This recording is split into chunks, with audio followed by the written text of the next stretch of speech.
오늘 복된 주일입니다. 오늘 하나님께서 또 저희들의 예배를 기쁘게 받아주시기를 간절히 축원합니다.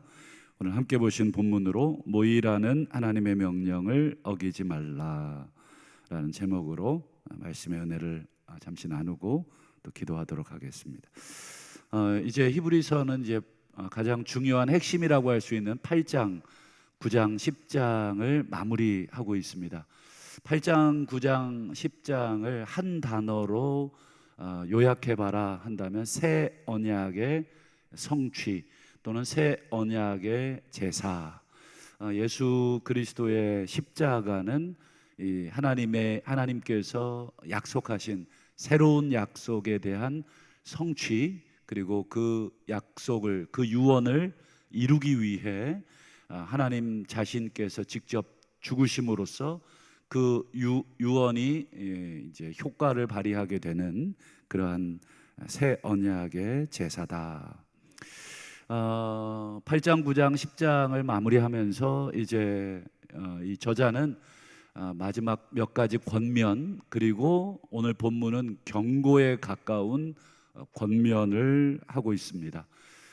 우리 지난 시간 살핀 것처럼 10장 19절에서 25절에서 두 가지를 권면을 했어요. 첫 번째가 이 새 언약의 제사를 완성하셨으니까 그 완성하신 예수의 피를 힘입어서 이 하나님 앞에 나아가자. 하나님의 은혜 보좌 앞으로 우리가 나아갈 그런 이 담대함을 가졌다. 그러니 우리 하나님 앞에 나아가서 또 우리의 모든 문제나 또 기도의 제목들을 아뢰자. 이게 첫 번째였고, 두 번째는 서로 돌아보아야 한다. 그리고 사랑과 선행을 격려해야 한다. 그리고 모여야 한다. 이 세 가지의 권면을 하셨습니다. 이제 오늘 26절을 보겠는데요. 26절을 한번 보실까요? 우리말 성경에는 이 단어가 빠져 있는데 원문에 보면 왜냐하면이라는 단어가 이 26절 맨 앞에 붙어 있어요. 왜냐하면 우리가 진리를 아는 지식을 받은 후 짐짓 죄를 범한 즉 다시 속죄하는 제사가 없고 점점점. 그래서 27절까지가 한 문장입니다. 그래서 이유를 설명합니다. 여러분, 뭔가 대화를 할 때도 뭔가를 쭉 이야기를 던지고 나서 상대방이 궁금해할까봐 그건 왜 그러냐면 그 말은 그 말인즉슨 이렇게 이제 이유에 대해서 설명을 할 때가 있죠. 그러니까 26절이 왜냐하면이라는 말로 시작했다는 것은 앞에 구절을 설명하는 것이 되겠습니다. 26절의 앞에 구절이 뭐냐? 25절이 되겠는데요. 25절을 한번 먼저 또 보시죠. 자, 모이기를 패하는 어떤 사람들의 습관과 같이 하지 말고 오직 권면하여서 주의 재림이 가까울수록 더욱 모이자. 이게 25절입니다. 모이기를 패한다는 것은 예배 모임을 완전히 못 박아서 못 오게 하는 그런 의미보다는 예배 모임을 오지 않는 것을 말하는 것입니다. 예배의 자리에 오지 않는 것, 조금 더 정확하게 말하면 떠나버리는 것입니다. 나는 예배 안 드려. 이렇게 예배의 자리를 등한시 여기는 그런 사람들이 있는데 그래서는 안 된다. 왜냐하면, 그리고 26절이 나오는 것입니다. 왜 예배의 모임을 떠나면 안 되느냐? 왜 예배의 자리에 뒤집어 말해서 와야 하느냐? 그 이유에 대해서 설명하는 것이 26절입니다. 여러분, 왜 예배의 자리를 떠나면 안 됩니까? 우리 자녀들이 가끔 그런 질문을 던질 때 있죠. 예배는 왜 드려야 되냐고. 또 우리 성도들 중에도 이렇게 예배 안 나오시는 분들 가끔 만나실 텐데 좀 예배 나오시라고 권면하면 나는 예배 그렇게 취미가 없다 이렇게 얘기하시기도 하고, 또는 나는 누구 꼴 보기 싫어서 안 나간다든지 때로는 여러 가지 이유를, 수많은 이유를 아마 되겠죠. 그런 자들에게 오늘 히브리서 저자가 왜 예배를 떠나면 안 되느냐, 왜 예배에 나와야 하느냐에 대한 이 성경적인 이유를 설명하는 게 26절입니다. 여러분, 그 이유는 그것은 고의로 죄를 짓는 짓이기 때문이다. 고의로, 짐짓이라는 말, 26절에 짐짓, 이게 고의적으로, 반복적으로, 지속적으로 이런 뜻이 되겠습니다. 여러분, 지난 주일 민수기 15장 여러분 말씀을 함께 나눴는데 이제 그 중에 고의적 죄에 대해서 다루었었습니다. 기억나실런지요? 우리 2세대들, 자녀 세대들이 이제 가나안 땅, 약속의 땅에 들어가기 직전에 다시 하나님이 그 자녀들에게 이렇게 가르쳐라, 제사를 가르치고 그리고 죄에 대해서 가르쳐라. 그래서 우발적인 죄가 있고 고의적인 죄가 있다. 근데 우발적인 죄는 용서를 받을 수 있지만 고의적인 죄는 용서받을 수가 없다. 그러면서 민수기 15장 31절을 보시면 이 고의적인 죄가 뭐와 맞먹는 죄냐면 하나님의 말씀을 멸시하는 것과 맞먹고 그의 명령을 파괴하는 것과 맞먹는다.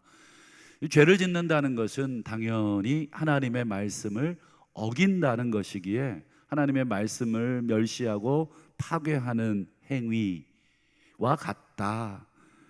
이렇게 말씀을 우리가 나눴었습니다. 여러분, 우리는 이제 계속해서 히브리서가 말씀해 주시는 것처럼 구약의 제사 제도는 어떻게 됐습니까? 폐해졌고 이제 완전한 제물 되신 예수의 피로 완전한 제사가 단번에 드려졌다. 매년 드리던 제사는 그림자였다. 완전한 실체가 오면 그 그림자, 그 모형은 이제 더 이상 필요 없는 것처럼 예수의 피, 완전한 피, 하나님이 궁극적으로 예비해 두셨던 온 인류의 죄를 속하기 위해서 하나님께서 약속하시고 언약하시고 유언하셨던 그 실체가 왔다.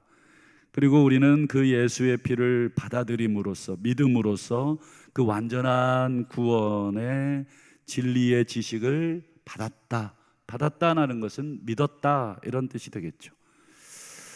그리고 하나님이 뭐라고 명령하시냐면 예수의 보혈을 너희들이 모여서 찬양하거라. 이 예수가 온 세상의 구주가 되신다. 그래서 모일 때마다 시와 찬송과 신령한 노래로 예배하고 서로 권면하고 서로, 이게 하나님의 뜻이다. 여러분, 예수님을 여러분 새 언약의 피로 온 인류를 위하여 뿌려주신 것도 하나님의 뜻, 그리고 그 예수를 믿게 하는 것도 하나님의 뜻, 그리고 그 예수의 피를 믿는 자들이 모여서 서로 사랑과 선행을 격려하고 예배하는 것도 하나님의 뜻. 여러분, 전부 다 하나님의 뜻입니다. 그 하나님의 뜻을 알고 또 받고 듣고 깨달았어요. 아, 이게 하나님의 뜻이구나.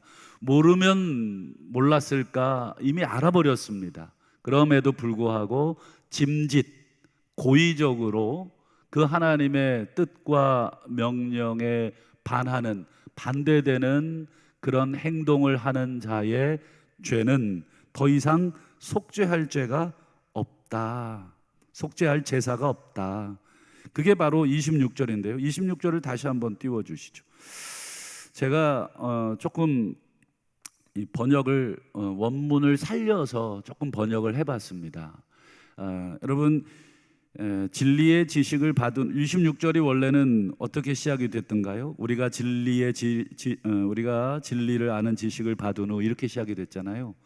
근데 원문에 보면 짐짓이라는 단어가 맨 앞에 있어요. 짐짓. 그리고 왜냐하면이 나와요. 짐짓. 여러분, 어떤 말이나 글을 할 때 일반적인 문장으로 말을 하지만 여러분들이 특별히 강조하고 싶을 때는 그 단어를 힘을 줘서 말하거나 아니면 그 단어를 맨 앞에다가 말합니다. 안 돼를 강조하고 싶으면 안 돼를 먼저 얘기합니다. 그리고 뭐가 안 되는지를 뒤에 얘기합니다. 그러니까 안 된다는 것을 세게 얘기함으로써 또는 앞에 얘기함으로써 강조하는 것이죠. 여기서 히브리 저자가 짐짓, 고의로 이 단어를 앞에다가 두는 것입니다. 너희가 이 모든 지금까지 내가 설명한 이 모든 하나님의 뜻을 다 들었지 않느냐. 고의로 안 돼. 이게 아주 중요한 핵심입니다. 여러분, 고의로 하나님의 뜻을 어기는 것, 여러분 고의로 어기는 자에게 여러분 다시 죄를 용서할 제사가 남아 있습니까? 남아 있겠습니까? 더군다나 여러분 예수의 제사, 예수 피의 제사는 최종적 제사입니다. 마지막 제사입니다. 더 이상 드릴 제물도 없고 드릴 필요도 없고 제사도 없어요. 그러니 그 예수의 피의 제사를 믿는 자들이 하나님의 뜻을 받은 자들인데 그 하나님의 뜻을 받고도 짐짓, 고의로 그 하나님의 뜻을 어기는 자들은 용서받을 수가 없다라는 것이 오늘 경고의 말입니다. 그러면 여러분 왜 이렇게 하나님의 뜻을 짐짓 어기는 자가 용서를 못 받느냐? 더 이상 죄를 용서할 재물도 없거니와 28절과 29절에 보면 모세의 율법을 설명하면서 가르쳐 주죠. 28절 보실까요? 모세의 율법을 폐한 자. 여러분 사람을 통해서 주신 이 구약의 율법도 여러분 이 폐해버린 사람들이 어떻게 됐습니까? 증인 두세 명만 있으면 여러분 죽습니다. 맞다는 증인 두 마디만 있으면. 그래서 이 증인이 구약시대는 굉장히 중요했고 그래서 이 증인에 대한 중요성을 하나님이 알았기 때문에 십계명에 여러분 거짓 증거, 거짓 증인이 되지 말라. 네가 아는 대로 말하지 않는 것에 대한 책임은 너에게 묻겠다. 이렇게 말씀하실 정도로 왜냐? 한 사람의 목숨이 내 말 한마디에 달려 있기 때문에 여러분 중요했습니다.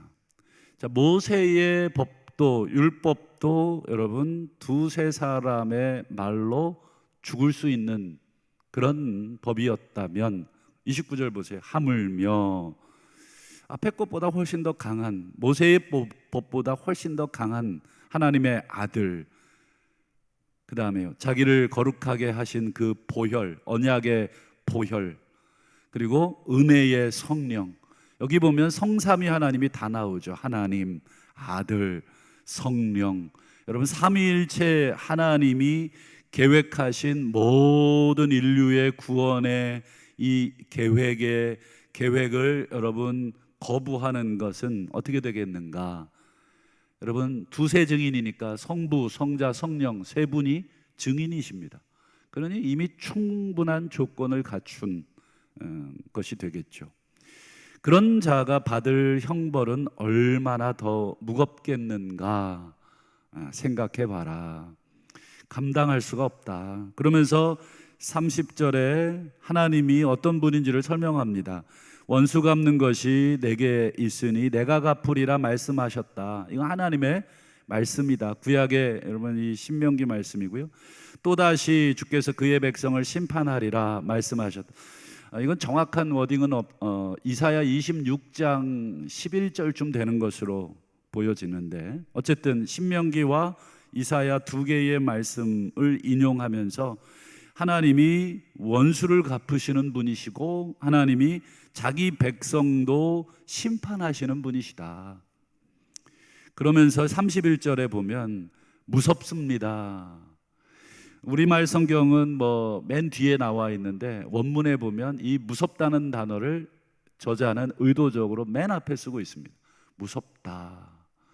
하나님을 무서워해라. 우리가 살아계신 하나님의 손에 빠져든다. 즉 심판을 받는 것은 무서운 일입니다. 그러니 더 이상 하나님의 뜻에 거역하지 맙시다. 여러분, 하나님의 뜻이 무엇입니까? 예수의 피를 믿어 그분을 경배하고 또 그분의 피를 믿는 자들끼리 서로 사랑과 선행을 격려하고 또 여러분 모여서 예배하는 것, 이게 하나님의 뜻이다. 말씀을 맺겠습니다. 오늘 복된 성일입니다. 여러분, 우리는 왜 우리가 모여서 예배하고 기도하고 또 사랑과 선행을 격려해야 됩니까? 시간이 남아서도 아니고 또 우리는 천성이 모이는 걸 좋아해서도 아니고, 여러분, 우리의 천성을 거슬러 하나님의 뜻이라면 우리가 그렇게 해야 되는 줄을 믿습니다. 오늘 복된 성일, 우리 하나님께서 예배하라, 또 서로를 돌아보라 말씀하셨습니다.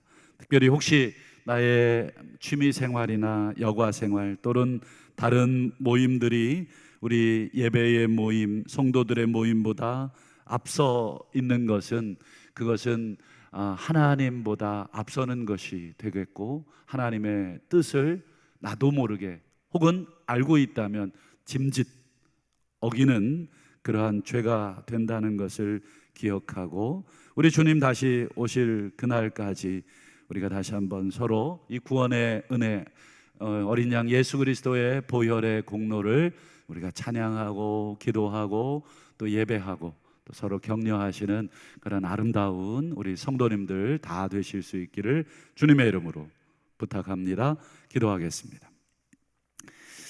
이 시간 주신 말씀 붙들고 여러분 기도하실 때, 하나님, 왜 우리가 모여야 합니까? 그 이유에 대해서 오늘 가르쳐